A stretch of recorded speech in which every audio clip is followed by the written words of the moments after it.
آج کل ہمارا سب سے بڑا مسئلہ پتہ ہے کیا ہے؟ ہم کسی دین در شخص کو گناہ کرتا دیکھتے ہیں اور فوراً کہتے ہیں ارے دیکھو یہ نمازی ہو کر بھی جھوٹ بول رہا ہے، یہ دین در ہو کر بھی غلط کام کر رہا ہے۔ اگر اسلام ایسا ہے تو پھر رہنے دو۔ یہی تمہاری سب سے بڑی غلطی ہے۔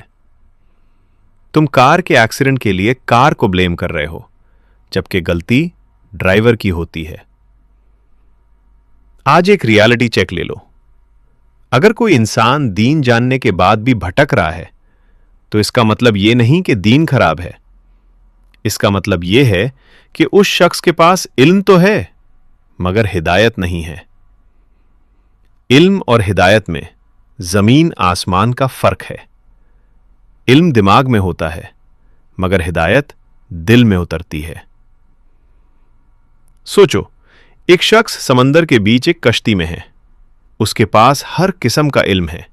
سمندر کتنا گہرا ہے، طوفان کب آئے گا، ہوا کس سمت چلے گی، سب پتا ہے۔ لیکن اگر اس کے پاس کمپس نہیں، اگر منزل کی ہدایت نہیں، تو کیا صرف علم اسے بچا پائے گا؟ نہیں، وہ اسی سمندر میں گول گول گھوم کر ڈوب جائے گا۔ علم صرف روشنی ہے جو راستہ دکھاتی ہے، لیکن ہدایت اللہ کی وہ مدد ہے جو اس راستے پر چلنے کی طاقت دیتی ہے۔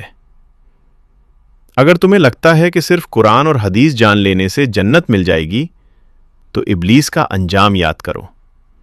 کیا اس کے پاس علم کی کمی تھی؟ نہیں، وہ تو فرشتوں کے ساتھ عبادت کرتا تھا۔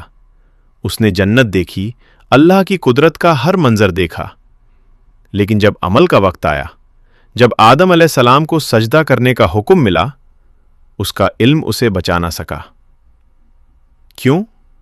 کیونکہ علم ہونا اس کا مطلب نہیں کہ انسان اس پر عمل بھی کرے۔ آج ہم سب کا بھی یہی حال ہے۔ ہمیں پتہ ہوتا ہے کہ جھوٹ بولنا گناہ ہے، لیکن جب پھنس جاتے ہیں تو کہہ دیتے ہیں مجھے پتہ ہے غلط ہے پر مجبوری ہے، اور ہم گناہ کر بیٹھتے ہیں۔ اسی لیے صرف جاننے والے مت بنو، اللہ سے تاڑپ کر مانگو، یا اللہ مجھے صرف راستہ مت دکھا، مجھے اس سیدھے راستے پر چلنے کی ہدایت اور طاقت بھی دے۔ علم ہر کسی کے پاس ہو سکتا ہے، مگر ہدایت اللہ کی بہت بڑی نعمت ہے۔